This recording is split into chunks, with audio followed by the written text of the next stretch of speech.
বাশার খান আপনাদেরকে আজকে দেখাবো ইউটিউবে কিভাবে আপনারা শর্ট ভিডিওতে থাম্বনেল ব্যবহার করবেন। তো আজকের ভিডিওটা পুরোপুরি দেখেন এবং যদি ভালো লাগে সাবস্ক্রাইব এবং কমেন্ট করবেন, লাইক করবেন, শেয়ার করে যাবেন। তো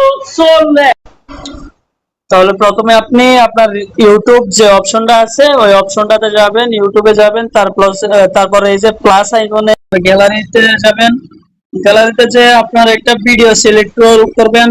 অবশ্যই যখন আপনি ভিডিও এডিট করবেন তখন লাস্টে দিয়ে আপনার একটা যেই আপনি থাম্বনেলটা দিবেন ওই থাম্বনেলটা আপনি অ্যাড করে রাখতে হবে, ঠিক আছে?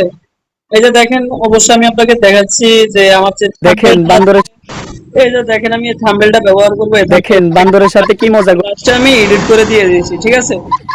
এই যে এখন আমি নেক্সট এ চাপ দেব। চাপ দেওয়ার পরে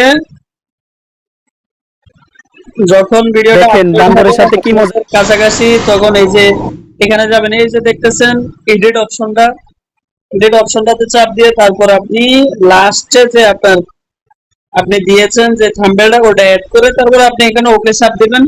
তারপরে আপনি এখানে দিতে পারেন আপনার ক্যাপশন দিবেন। ক্যাপশন দেওয়ার পরে আপনি আপলোড করে দিবেন, ঠিক আছে? আপলোড করে দেওয়ার পরে আপনার কাজ শেষ।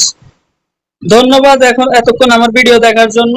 অবশ্যই ভালো লাগলে সাবস্ক্রাইব, লাইক, শেয়ার করে দিবেন।